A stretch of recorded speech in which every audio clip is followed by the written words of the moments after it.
What have the Romans ever done for us? Well, they certainly didn't help us with maths. Their numbering scheme might have been great for counting sheep with sticks, but a tragedy when it comes to developing mathematical work. And so it is with computers. These little microprocessors may be small and fast, but rumour has it they only know about zeros and ones. They don't use 2, 3, 4, 5, 6, my favourite 7, or even 8 and 9. So like the Romans, we are going to need to learn about how to deal with them. It's probably because we have 10 digits on our hands that we use decimal. Decimal numbers like decimal currency. Deci, from the Latin Roman, decimus, tenth. We're used to counting from 0 to 9, and then carrying 1 over from the units column into the tens, and continuing from there. Once the tens column reaches 9, it carries over into the hundreds column, and so on. I'm sure you've seen this all before. Numbering would probably change if we were all to suffer from a terrible disease that caused our thumbs to drop off. Instead of carrying when we got to 10, we would carry when we got to 8. Well, goodbye 8 and 9. Try counting in the land of the thumbless. 0, 1, 2, 3, 4, 5, 6, 7. Then carry 10, 11, 12, 13, 14, 15, 16, 17, 20, 21, 22, 23, 24, 25, 26, 27, 30. This is called octal. Octopus, 8. In an attempt to recover thumbs, science tragically unleashed a virus causing the population to end up with 8 digits on either hand.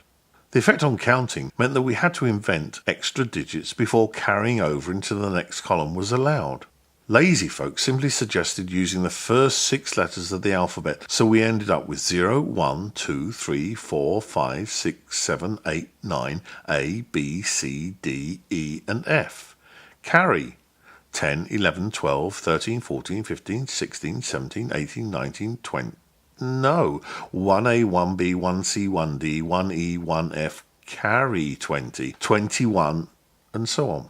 This is called hexadecimal. Binary digital computers are binary, just that.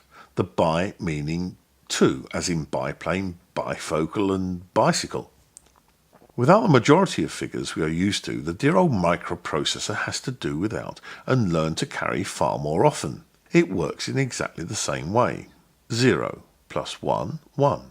1 plus 1, not 2, but overflow, and carry 1, what we would call 10. Add another 1, 0 plus 0, 1, then add another 1. 1 plus 1 is 0, carry 1. 1 plus 1 again, not 2, but 0 and carry 1, and so on to produce this sequence. Always look for patterns in maths. It is simple for a circuit to differentiate between 1 and 0, on and off. Carrying is also simple for binary machines, as we will see. Binary is referred to as base 2, octal as base 8, decimal as base 10, and hexadecimal as base 16. In practice, they are all the same, just numbering schemes, but just have different uses. The most popular 3 here, because of their use in computing, are binary, used by digital devices, decimal, used by us, and hexadecimal, that turns out to be a very convenient shorthand, as we will see very shortly. Subscripts are used in base notation, so the number in hex may be written as 45 to the base 16. And decimal 4 appears as 4 to the base 10. And 10101016, 10101010, and 10101002 all mean different things, as the first is in hex, the second in decimal, and the third in binary. If you see this, 9 to the base 8, you will know there's a problem, as there is no 9 in base 8. In fact, there isn't even an 8 in base 8. Numbering schemes are all well and good and suited to their tasks. All we really need to know is what they mean and how do we easily convert between them. Until we find a talking octopus, we will forget octal. Binary to hex. Humans rarely use binary as it's error-prone and impossible to remember long strings. A useful trick with binary is to take a long binary string and from left to right break it into groups of 4. Then apply the hexadecimal equivalent to each group. The 4-bit binary sequence is easy to remember. Again, just look for the patterns. The important thing to notice here is that by using hexadecimal, we can redefine all 16 combinations of binary bits into just one digit. This is why we use hex and not decimal. Binary to decimal. It's sometimes useful to be able to turn much larger binary numbers into decimal. This is how it's done. In early school days, we used to head out sums, thousands, hundreds, tens, and units. But we could rewrite these columns as thousands, hundreds, tens, and units. Now, 1,000 is 10 times 10 times 10. We can write this as 10 to the power of 3. 100 is 10 times 10. We can write this as 10 to the power of 2. And 10 is 10 to the power of 1. Spot the pattern? Units must therefore be 10 to the power of 0. Don't worry if this doesn't make sense, just look at the pattern. Without looking at the pattern, we could never work out what 10 to the 0 really is. Jumping to binary, a binary number is just the same and has the same pattern. The headings of a binary number are 2 to the power of 7, 2 to the power of 6, 2 to the power of 5, 2 to the power of 4, 2 to the power of 3, 2 to the power of 2, 2 to the power of 1, and 2 to the power of 0.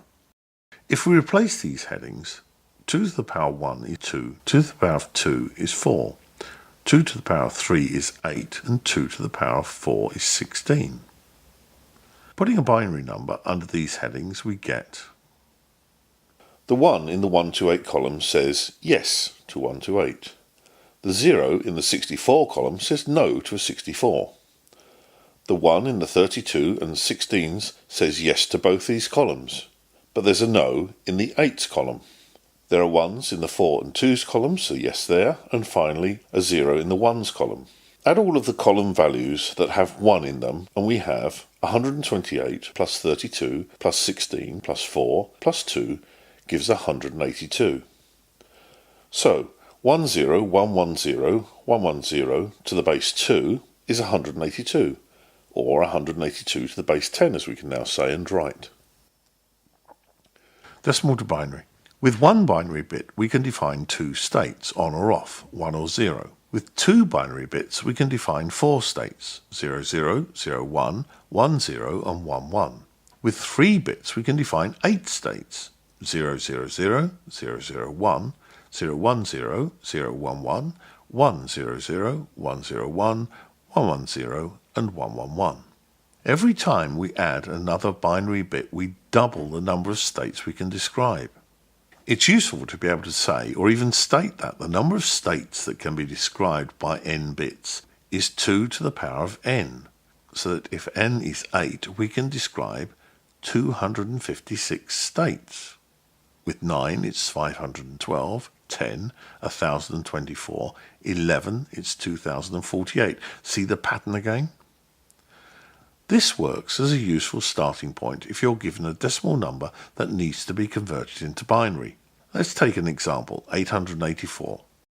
When converting a decimal number into binary, you first have to work out how many binary bits you need to describe it. As the table shows, 1 bit only provides 2 states, 5 bits 32, and even 9 bits can only go up to 512 states. 10 bits provides 1024, and this is the first time that the number of states has exceeded our example of 884. So, having chosen a 10-bit number, we need to start the conversion.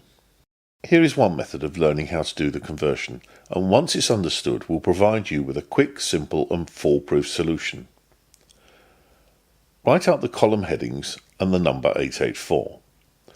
All we have to do is to work out which single combination of binary bits makes 884.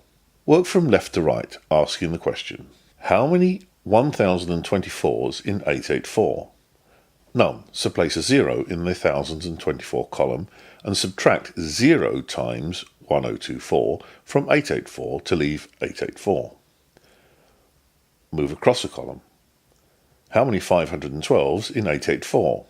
There is 1, so place a 1 in the 512 column and subtract 1 times 512 from 884 to leave 372. Move across a column. How many 256s in 372? Well, 1. Place a 1 in the 256 column and subtract 1 times 256 from 372 to give 116. Move across another column. How many 128s in 116? Well, none. So place a 0 in the 128s column and subtract 0 times 128 from 116 to give 116. Move across a column. How many 64s in 116? Well, 1. Put a 1 in the 64s column and subtract 1 times 64 from 116 to give 52. Move across a column. How many 32s in 52? 1. Enter 1 and subtract 1 times 32 from 52 to give 20. Move across a column. How many 16s in 20? Well, once again, place a 1 in the column and subtract 1 times 16 from 20 to give 4. Move across to the 8s column. How many 8s in 4? Well, none. So place none in the 8s column and subtract 0 times 8 from 4 to give 4. Move across to the 4s column. How many 4s in 4? Well, 1. Place a 1 in the 4s column and subtract 1 times 4 from 4 to give 0. Move across to the 2s column. How many 2s in 0? Well, 0 obviously.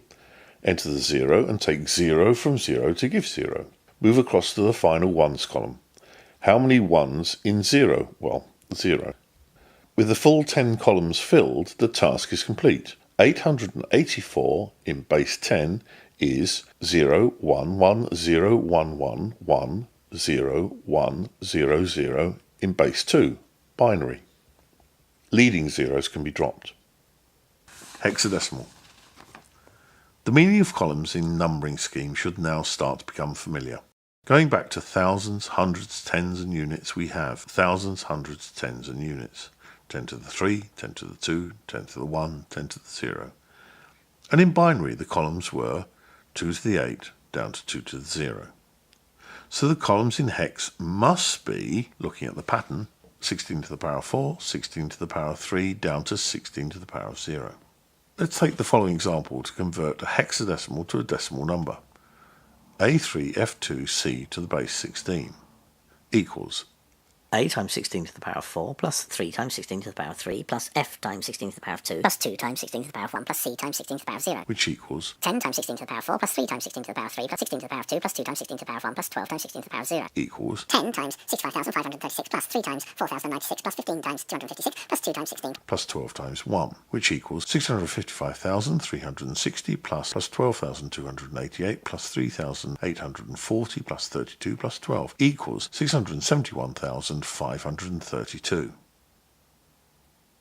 So, to recap, in this video we have learnt use a calculator.